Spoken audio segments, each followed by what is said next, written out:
Hello again, everyone, and welcome to the OSU Roundup. Coming up, Chris Young. We're going to be talking about where the Cowboys and the Cowgirls are headed for tennis. Chris Young, the head coach of women's tennis, will join us. We've got an update from the Cowboy Choice Awards.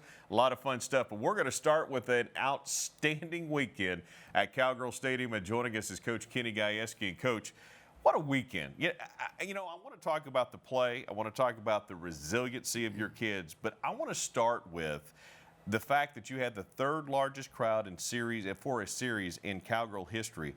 That place was absolutely electric this weekend. Well, I think I've said this from the first day I was fortunate enough to get this job. One of the main reasons that I wanted to come back here was what I knew had already happened. And we just have such a proud tradition here. We have proud fans. We have a proud community. I just knew that if we could do our part, play well, put a good product on that field, represent our fans the right way, that this could happen. And I'm so thankful. I know our players are so thankful for what our fans do, and they've just created this electric atmosphere at Cowgirl Park. And I don't think we're anywhere close to where we're going to be in the next years, but I think these are the people that can look back and say, hey, we got this thing going again. Absolutely. 2,242 fans over the weekend. And, Kevin Clintworth, one of the senior athletic directors at Oklahoma State, used this word when we were talking about the social and the Outlaws, and now it's into the right field. I'm sure they're going to have their own name. But he called it organic. And that's a great word for it. It just grew out of necessity and desire, and it was not staged, and that is to me what has made this thing so great. I think we've always just asked our people to come and watch, and it's easy to hear the fact that we're sold out and there's no seats, and these people just said, hey, we'll find seats. And that's what I think he means, is that people are just finding a way to come watch this team. They want to get their eyes on this energy, this team, the way they play, the way they go about their daily work. It's amazing. It's fun to be around. I get the benefit of seeing it each day, and it's easy to talk about. But now people are seeing what I see, and it's exciting. Let's talk about the action, and let's start with game one. Now, this was a very good Texas Tech team that came in here. Two teams that really had very similar numbers, batting averages and runs scored, earned runs allowed, ERAs, all of that. And give Texas Tech credit. Early in each of these games, they took a little bit of control. Certainly on the first game Friday night, took a 2-0 lead against Shao. And, boy, from that point on, Shao just settled down, and you guys just settled in.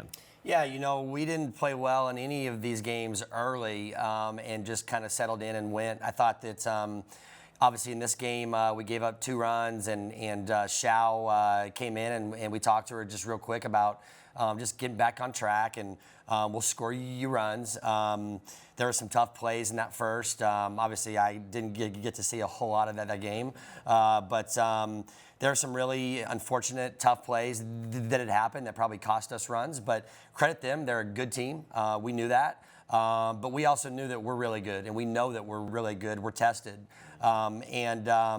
I thought after the first that Shao was as good as she's been the entire year. She was unhittable, and she had a big hit. We had some hits up and down our order, and that's what good teams do. They just find a way to win. Samantha Shao hit her 14th home run of the season in this one, a 2-run blast. Maddie Sue Montgomery drew a bases-loaded walk, and the Cowgirls won the first one 3-2 in come-from-behind fashion. It was just a great precursor to what we were going to see the rest of the weekend. Let's take a timeout and come back. We'll talk about Games 2 and Game 3 right after this. The OSU Roundup is brought to you by Bud Light, game day's favorite light lager. By the Visit StillwaterOK.org, Shop, Dine, and Stay partners. Be sure to shop, dine, and stay in America's friendliest college town. By Mercy Health, your life is our life's work. And by OG&E, power at the speed of life. And now Samantha Shao, the senior, has a chance to be the hero. And she's a hero. She has done it again. Incredibly, the bat flip.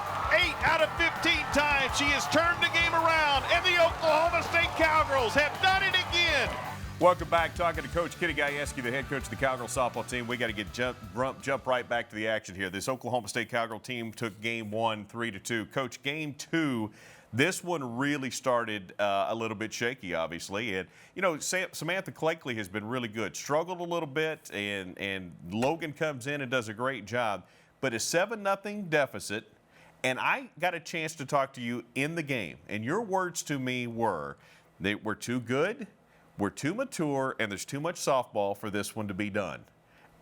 Those were prophetic words. I mean, it was amazing how you guys came back. Well, I think as we talk about this second game, getting down 7-0 was not the way we drew it up. And so, we got Logan in there, and I credit her because, she could have easily taken the approach of this game's over, I don't really care. And I just asked her to get out there, give us some zeros, we'll get you some runs. And then Bayless hits that big home run. And then at that moment there, I just remember looking back and saying, we're not done. We're not done. We're getting ready to get going.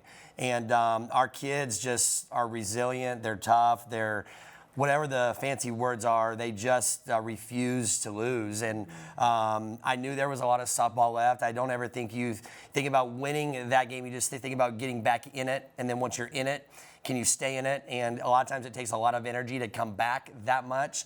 And then teams just fall apart. But this team is special. There's something brewing here that's really cool. Not sure what that is, but I know it smells good. And they did what they had to, and it's just a really fun game to be a part of. Undoubtedly, and you guys were able to match their 4 runs in the third at the bottom of the third with 3, and that set it off, and you guys come back for an incredible 8-7 victory.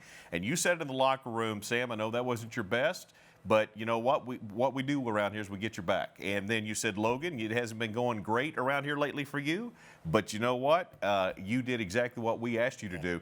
And they did have each other's back. So after game 1 and game 2 that no matter what the situation is, game 3's got a chance. We're either going to go win it, or if we're behind, it doesn't matter by how much, we've got a chance.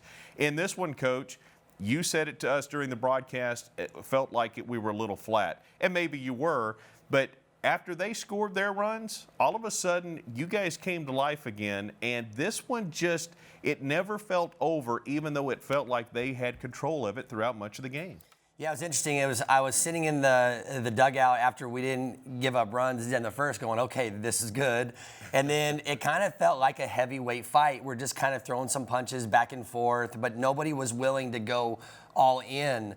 And then they scored, and then we figured out a way to punch back, and that's what the series was all about. That's what conference play is all about. That's what postseason play is all about. It had a postseason feel all weekend long, and I was just very impressed with the way our kids handled it. And once they scored, we scored, and then we kind of had some uncharacteristic mental lapses in the 7th that allowed them to get some runners and eventually score. And I think they earned 1 run. I think we gave them 1.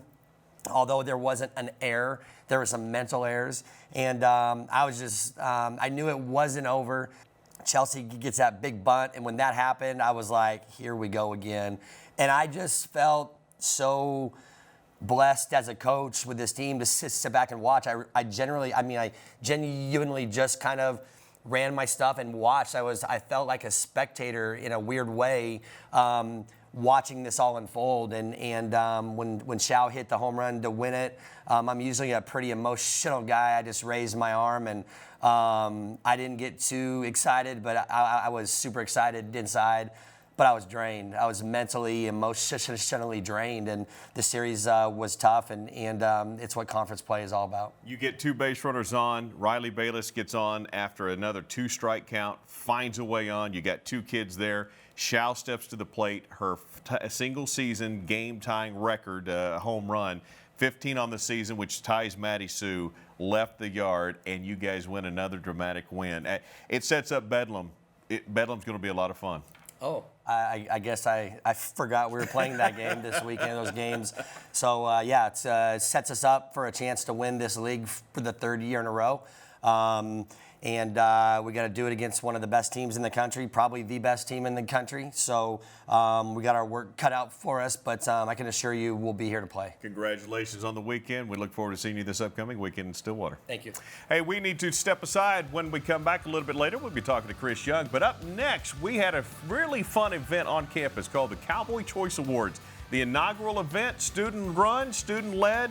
They did a great job. We've got more coming up next. Welcome back. Well, we had a special event on campus this week called the Cowboy Choice Awards, an event that was really driven by the students. Here's a little closer look.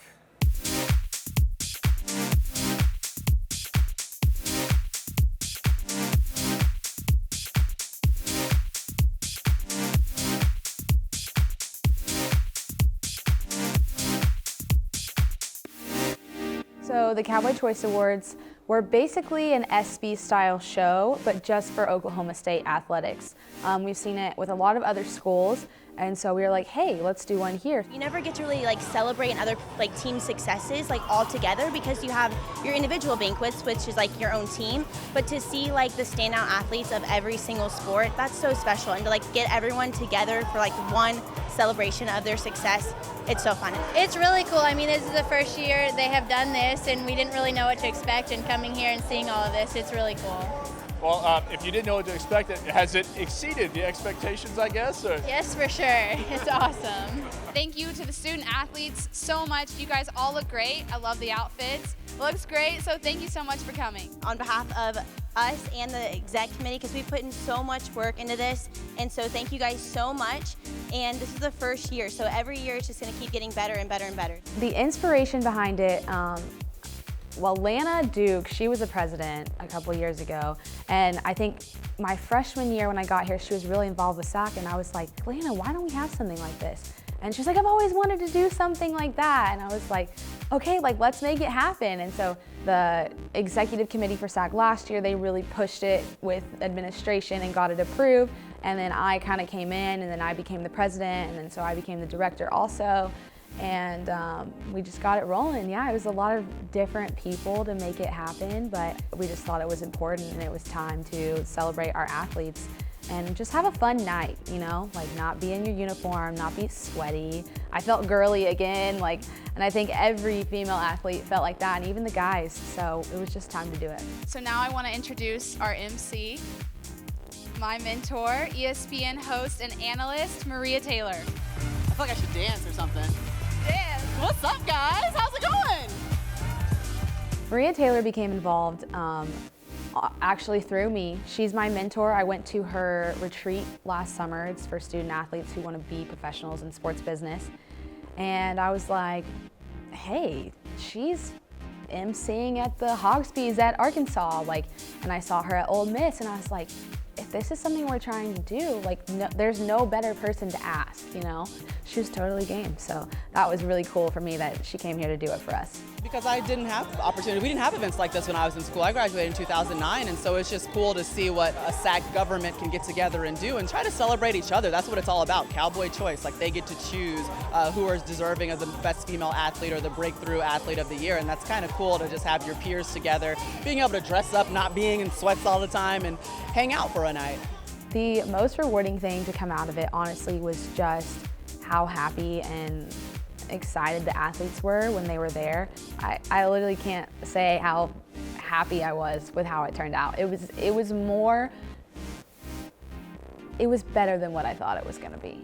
Everyone was more excited than I thought they were gonna be, and I think that's what was really cool to me.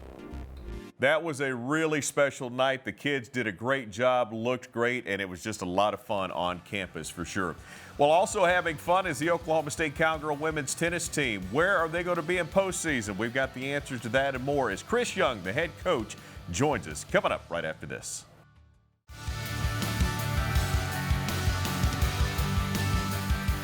Welcome back to the OSU Roundup. Casey Kendrick now joined by the head man for the Oklahoma State Cowgirl women's tennis team, Coach Chris Young. And Coach, exciting time obviously for you guys.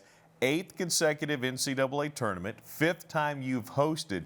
Those are marks that are really starting to get really well established, and we can kind of start taking for granted, unfortunately, right? Yeah, hopefully people don't, because hosting 5 years in a row, being one of the top 16 seeds going into it nationally is quite an accomplishment for our girls. When we went to the NCAA tournament 8 years ago, I remember telling that team that's the standard now. That should be expected every year that we make the national tournament.